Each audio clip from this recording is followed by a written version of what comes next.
This video is an intro to sample proportion. So the goal for us is to understand the concept of the sample proportion. It's called p hat. You can see a little hat on it there. Okay, p hat as a random variable. So that's what we're working on in this little video. So we've got links to what we've done previously. Identify and distinguish between a parameter and a statistic. Now we did that previously, and a parameter is a number that describes the entire population, alright, and it's a value that goes right across all members of some certain eligible population or population of eligible elements. A statistic, is the number computed from the sample, alright, and hopefully that's representative, but it may not be. It varies. So we saw this diagram, and that was an example where the sample proportion did contribute to a selection that was representative of the whole population. Okay, we got equivalent ratios of, I think it was 1:6, wasn't it? And we did all this last couple of videos. Now we saw for a sample size of n,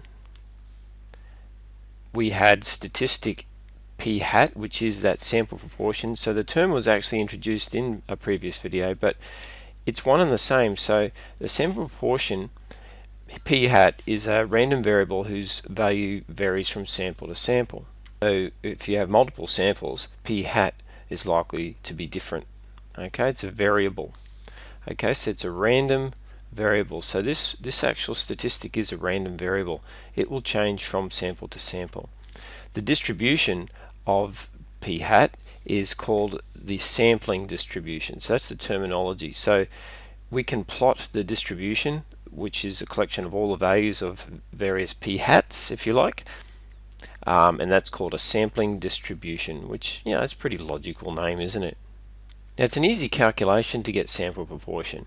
It's basically the ratio of the number of times a characteristic occurs in a sample divided by the number in the sample. Okay, the occurrence of this property we use Bernoulli. All right, so successes, where x is the number of successes in a sample. So p hat equals x over n for a sample size of n. The sample proportions are the values of the variable p hat, large p hat. So for each sample, the variable would be a Bernoulli trial, okay, with defined success, and x again is the number of successes.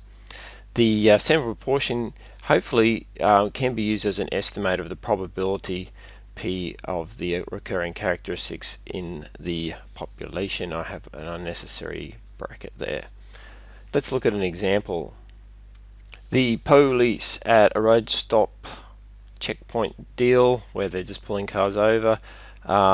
They stopped 55 cars to check for roadworthiness, okay, whether they are safe according to the law. And 7 drivers were issued with notices to have faults fixed within a week, and 2 cars had really severe problems. They were immediately stopped from proceeding. Okay, so that's actually, we need to define a success. So in part A, we can see why we need to define a success, because we need to estimate the probability using our sample proportion that a randomly selected car has a fault. Alright, so let x, the success, be number of cars with faults.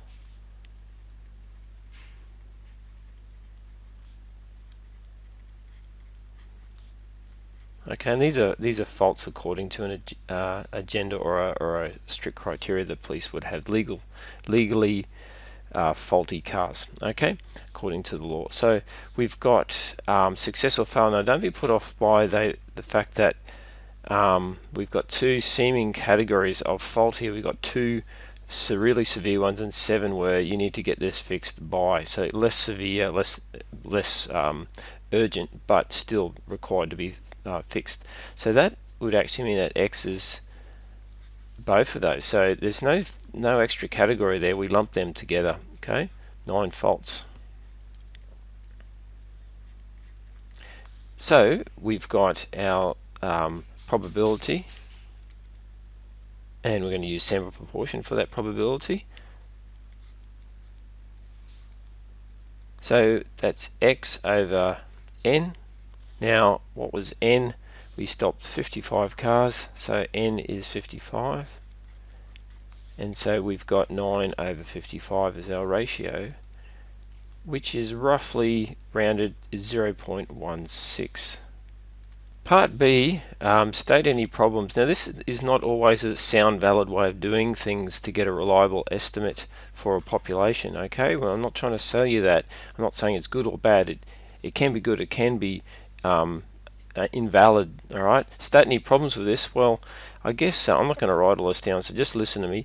One sort of response might be that experienced police know from lots of drills, lots of checkpoints that they've run, that certain cars are more likely to have faults and they want to stop those. It might be modified four-wheel drives, it might be sports cars, it might be cars that look like they're hooned, or old cars that haven't been maintained well.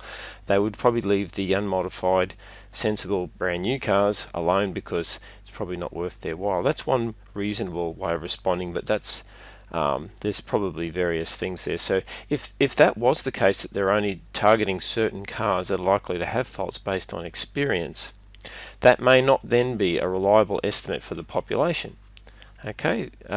Because the number of cars they get as a with a fault would be higher because they're reducing their population down to a subset of the cars.